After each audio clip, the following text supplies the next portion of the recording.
Jamie at RingIQ TV, proudly sponsored by Gold Bank London. Proudly here with the main man, Bomac McIntyre. How you doing? I'm doing pretty good, man. Bo, let's take it back. Obviously, no one's really spoke about it really since Crawford beat Canelo. How was you feeling when that win had come through?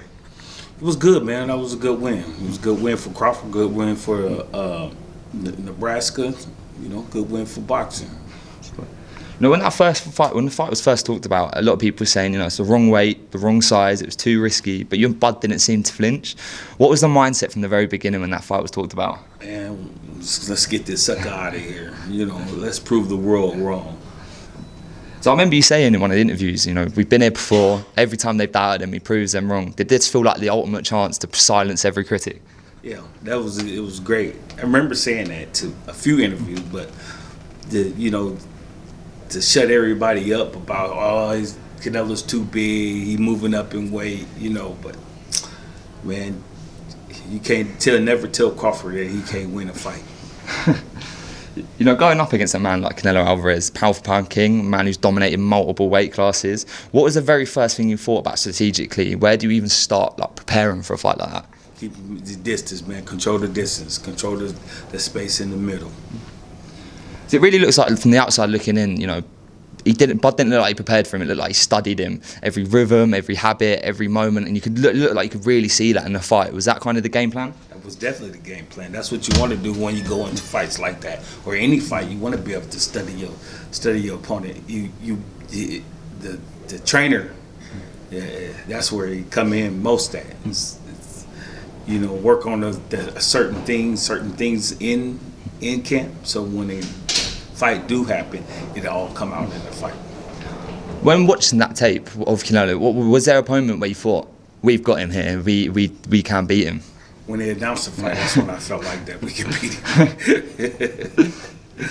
Let's diving into the camp, obviously watching the film, but obviously it wasn't a normal camp for Crawford, moving up in weight, facing one of the most dangerous fights in the world. What changed in camp compared to a normal Crawford camp? We started a little bit sooner. I think we started like 6 months out, because we knew we was going to get the fight. So we started, I think we started in like February or something like that. Of course. I've seen the footage from those sessions, the precision, the focus, the silence in the gym. It looked like you was both on the same frequency throughout the camp. Was that kind of how it felt? That's the most important thing, man, is you got to be on the same page with your fighter. Your fighter is trusted in you to lead him to get that victory. Work on things in the gym to get that victory. You have to be eye to eye with the fighter and trainer. And talking about being eye to eye, how was your relationship with Crawford? Not just in boxing, but outside of boxing. Mainly like my son. Just like my son, could be my little brother, my cousin, best friend. It doesn't matter, man. Me and Crawford is what they call thick as thieves. So. When you're over here in doing a camp for Eubank, do you stay in touch with Crawford? Are you always messaging each other? I talk to him all the time, man. Matter of fact, he'll be here at the fight. Oh, is he coming over? Is he coming over? Nice. Talking about camp as well. Obviously, you guys have been with each other for a long, long time now. In camp, you're with each other all the time. Is there moments where you get annoyed at each other and have a little bicker, or? Well, man, I've been knowing Crawford before he was born. Of course, we're gonna bump heads, from the amateur days until 12, 13. You know what I'm saying? 8 or 9. But we always bump heads. But we got one thing in common: let's win. We gotta win. When you do bump heads, is there anything that you do in the gym to punish him a little bit? Do you make him train extra hard, or? No.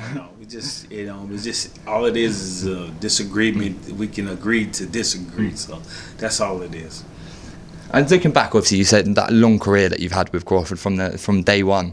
Is there a moment that sticks out to you as the funniest moment that you've had in his career? Man, there's so many great and funny moments, but I can't just pick one. And also on that, obviously, funny moments, is there a fight that you look back on, there you go, this is where we made it, where you can sit, that fight where you sat there and went, this is it, this is now the big stages? We annihilated Spence. What I say, I didn't say beat him.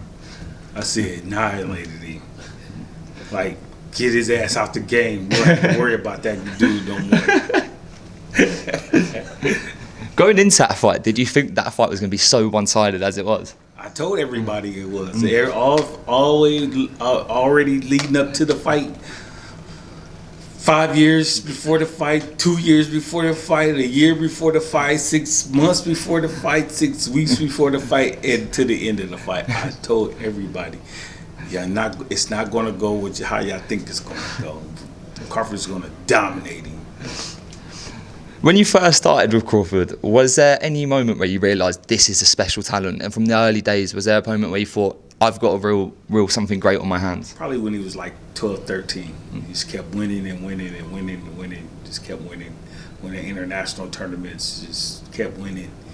And then he went to tournaments without us because financially we didn't have it. And he won. Just won, beating top guys. I was like, oh, this dude is special. He got it. And talking about your belief in Crawford, I don't know if you remember, but when you spoke to us last time, 2 years ago, I think the actual quote was you'd whoop Canelo's ass. Do you remember saying that 2 years ago and then seeing it play out like that? I don't remember, man. Then going into, Crawford again, what's next for Crawford? Obviously, he's just beating Canelo. Is it he stays at the weight? Does he move back down? Oh man, we have a conversation once we get back home into the United States, and then we sit down and have a little time to talk. Do you think Jared Boots Ennis is on the cards at some point in the future? A fight I've very talked about against Crawford. Do you reckon that fight happens? I don't know, man. I don't know. Like I said, get back to the United States, sit down in the office, and just go over what we want to do next. Right, perfect. Brian, it's been an absolute pleasure talking to you, mate. I really appreciate it. Top man. No problem. Thank you.